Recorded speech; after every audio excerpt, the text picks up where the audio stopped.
1502년 연산군의 궁궐은 하나이의 울음소리로 채워졌습니다. 그녀는 사료 속에 드러나는 작은 그림자 하나인 이영수였습니다. 그녀의 어머니는 바로 장녹수. 본래 기생 출신으로 연산군의 지극한 총애를 받으며 수경까지 오른 여인이었습니다. 연산 8년 12월 8일의 연산군 일기는 왕이 녹수를 총애하여 딸 하나를 낳았으니 이름을 영수라 했다고 기록합니다. 다른 기록들, 예컨대 왕녀 영수태지 등의 문건도 이 사실을 뒷받침하는데 사료상 그녀의 출생연도는 1502년으로 보입니다. 영수, 글자 그대로 영원한 수명을 기원하는 이름이었습니다. 하지만 이 이름과 달리 그녀의 삶은 오래도록 기록에 남지 못했습니다. 태어난 순간부터 운명이 예견된 듯 화려함과 몰락을 함께 짊어진 아이였기 때문입니다. 장녹수는 본래 예종의 아들인 제한대군의 간호에게 시집갔고 나중에 가무를 익혀 창기가 되었다가 연산군에게 발탁되어 수건이 되었으며 후에 수경으로 승격되었습니다. 녹수는 젊고 아름다운 외모, 재치와 아양이 있었고 연산군의 총애를 크게 입었습니다. 영수는 태어날 때부터 이와 같은 배경을 공유했습니다. 왕의 후궁 출신 어머니, 그로 인해 풍파가 예견된 삶, 그리고 연산군이라는 아버지의 권력과 몰락이라는 운명의 소용돌이 가운데 그녀가 존재했습니다. 실록 속 영수는 건강이 약한 아이였습니다. 영수의 어린 시절 기록은 그녀가 잔병치레가 많았음을 전합니다. 연산군 일기에는 염질, 즉 피부병 등의 병증이 나타나 의원 박계선이 치료하였고 은대를 내린 기록이 있습니다.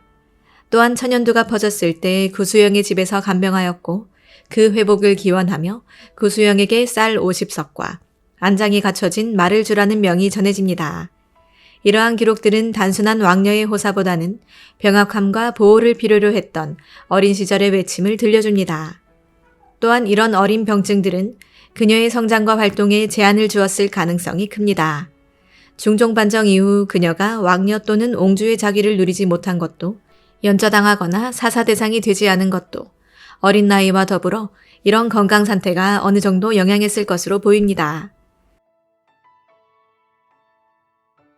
영수가 5살이 되던 해인 1506년 세상의 판도가 뒤집히는 사건인 중종반정이 일어납니다. 연산군은 폐위되고 장녹수는 모든 화근의 근원으로 지목되어 참수형에 처해졌고 모든 가사는 정몰되었습니다.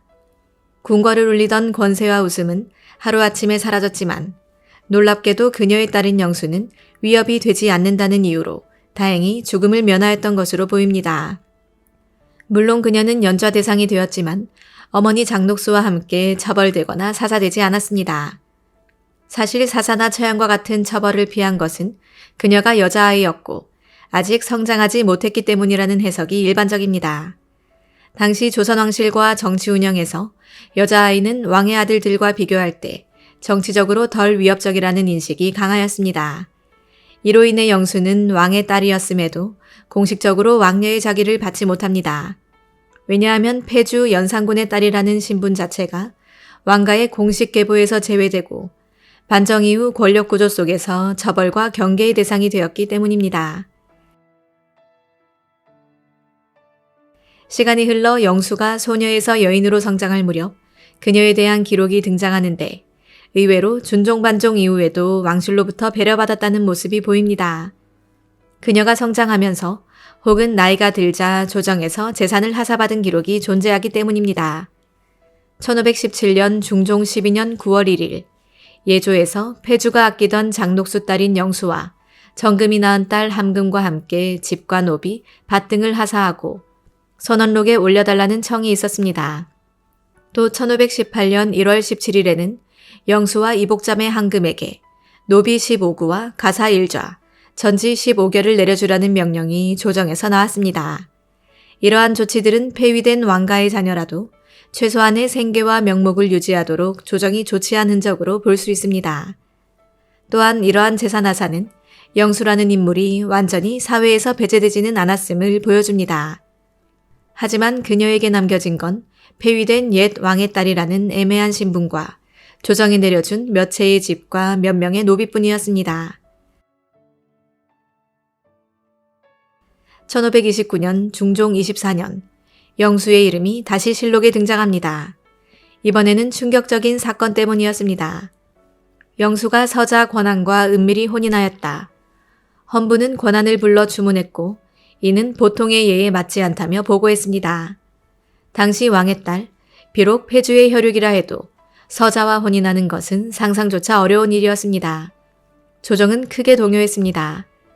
헌부가 권한을 형장 주문한 공사를 가지고 와서 아뢰기를 권한은 서자로서 분수를 모르고 장수건의 딸에게 은밀히 장가들었으니 지극히 놀라운 일로 본사가 주문하다가 형장 주문하기를 청하였습니다. 이는 보통 사람들의 예가 아니기에 아뢰입니다. 서자인 권한이 왕이었던 폐주의 딸에게 혼인하는 것은 당시 조선의 규범상 큰 금기였습니다. 왕족 출신 여성은 서자 혹은 중인, 천민계급과의 혼인이 허락되지 않는 것이 일반적인 사회적 관습이었고 예법의 문제였습니다. 기록에도 비록 폐위되었지만 왕의 딸이었기 때문에 서자에게 시집갈 수 없었다는 비판적 의견이 나타납니다. 하지만 영수는 왜 이런 선택을 했을까요? 권력과 명분을 잃은 삶 속에서 그녀는 어쩌면 보호와 애정을 원했을지도 모릅니다. 정치의 소용돌이 속에서 홀로 남겨진 그녀에게 권한은 단순한 남자가 아니라 함께 삶을 나눌 수 있는 사람이었을지도 모릅니다. 이후 이 일로 인해 선원록 등의 공식 왕실 문서에서 그녀의 혼인자 정보가 누락되는 모습이 확인됩니다. 혼인 사건 이후 영수의 이름은 기록에서 급격히 희미해집니다. 그녀가 권한과 함께 살았는지 자녀가 있었는지 언제 세상을 떠났는지는 알 수 없습니다. 선원록에도 연산군의 딸로 기록된 인물은 다른 여성 둘뿐, 영수의 이름은 빠져 있습니다. 사료상 그녀의 사망 연도는 명확하게 나오는 기록이 없습니다. 중종실록이나 연산군 일기 등에서 사망을 직접 기록한 부분은 찾기 어렵습니다. 이는 그녀가 공식 관족으로서 자기나 공적 지위를 갖지 못했기 때문인 것으로 보입니다. 왕녀 또는 옹주로서 인정을 받지 못했기 때문에 공식 궁중 기록이나 사망 신고 절차에서 빠졌을 가능성이 높습니다. 또한 조정이 혼인의 주문 이후 그녀를 감시하거나 통제하고자 했을 가능성, 혹은 사회적으로 은둔적인 삶을 살았을 가능성 등이 사료 공백의 원인일 수 있습니다. 연산군과 장록수의 유일한 딸 영수. 그녀는 역사의 중심에 서 있지는 않았지만 한 시대의 비극을 가장 선명하게 보여주는 인물 중 한 명입니다. 화려함과 몰락, 권위와 인간적 욕망 사이에서 흔들렸던 그녀의 삶은 역사 속 작은 이름의 의미를 다시 생각하게 합니다.